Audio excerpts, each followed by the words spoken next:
Johnny Carson was the biggest star in America.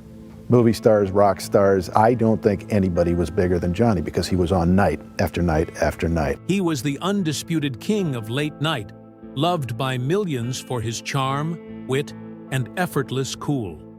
But behind the iconic smile, Johnny Carson kept a list. Names that left a bad taste even decades later. From surprise walk-ons to backstage meltdowns, these guests didn't just ruffle feathers, they pushed Carson to his breaking point. Now, at 79, he reveals the 8 celebrities he couldn't stand. And some might shock you. Who turned the calmest man on TV into a storm behind the scenes? Stick around. This is late-night drama like you've never heard it before. Behind the bright lights of The Tonight Show, not every guest walked on stage to applause and left with a smile. Johnny Carson, the master of composure and timing, had his share of behind-the-scenes battles, clashes that stayed hidden from the millions watching at home.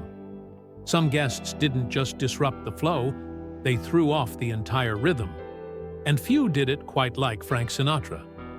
Unlike most celebrities who showed up grateful and humble, Sinatra arrived like royalty. His team would prep the studio before he even walked in, adjusting temperatures, bringing in special teleprompters, even reserving seats for his entourage. Carson, who liked structure and predictability, knew he had to surrender a bit of control every time Sinatra was on set.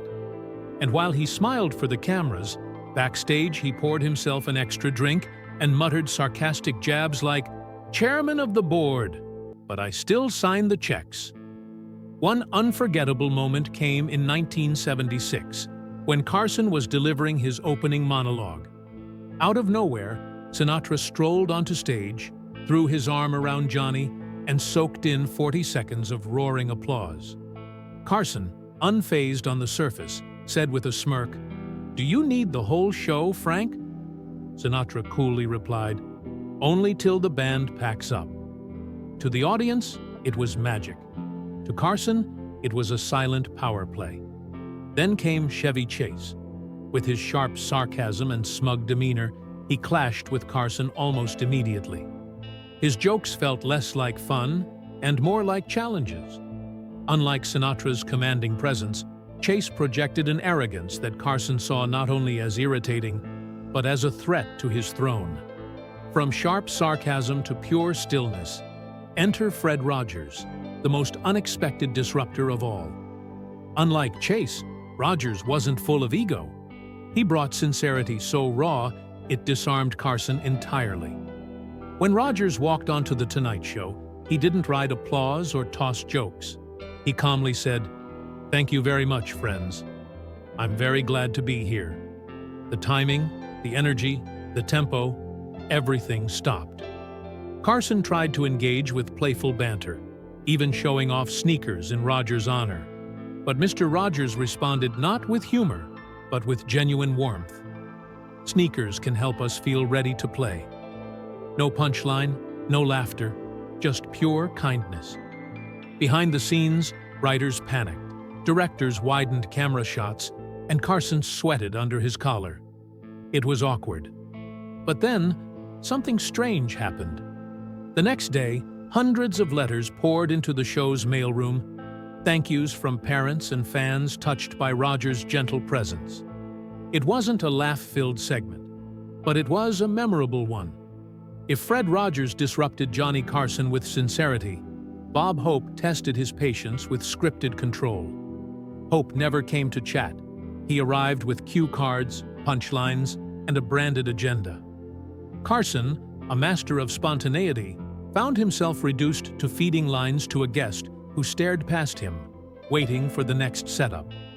During one show, Hope mentioned Texaco 3 times in 10 minutes. Carson joked, "Texaco gets more airtime than I do." But behind the laugh was visible frustration.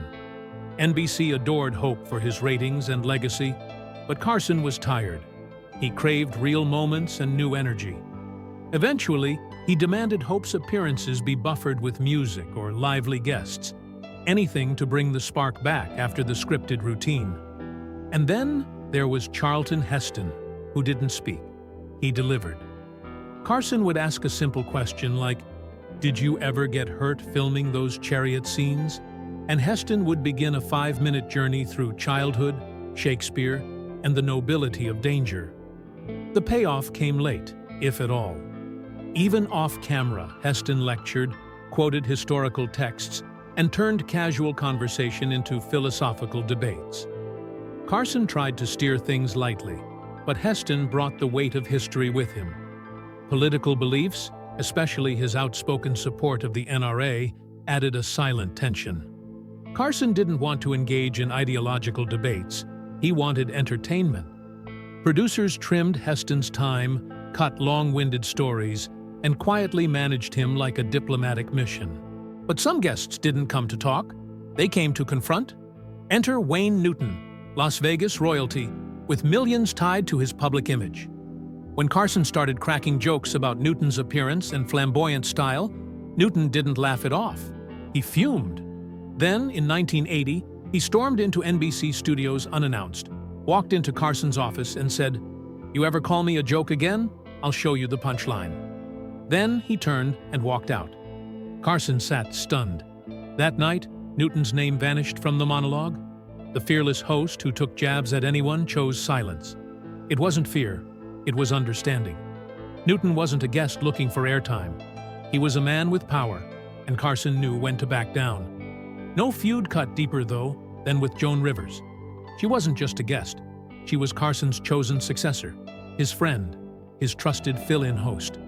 She'd appeared on the show nearly 100 times, but in 1986, FOX offered her a show of her own, a groundbreaking late-night spot with full control.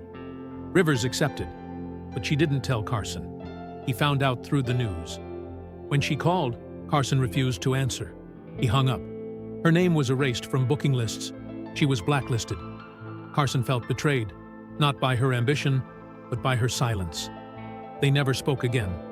Even when Jay Leno took over, the ban remained. It wasn't until Jimmy Fallon that Rivers finally returned to The Tonight Show, almost 30 years later. And yet, not every tension ended with distance. Some burned hot and close, like Don Rickles. Rickles didn't push boundaries. He bulldozed them. He'd insult the audience, Carson, even other guests, with reckless abandon. And Carson loved him for it, most of the time. In 1976, Rickles guest hosted and broke Carson's favorite cigarette box. No apology, no mention. The next night, Carson paused taping and stormed across the lot to confront Rickles on the set of CPO Sharkey, waving the broken box. The moment went viral before viral was a thing. It was TV gold. In every tense pause and awkward smile, there was a master balancing the weight of legends, turning discomfort into laughter, betrayal into ratings, chaos into calm. That was Johnny Carson's real magic. Not just making people laugh, but doing it while walking a tightrope of egos and expectations. So next time you revisit a classic clip from The Tonight Show, remember, every smile hid a story, every pause held a storm. If you loved this peek behind the curtain, like, share, and subscribe for more untold legends of entertainment. Thanks for watching.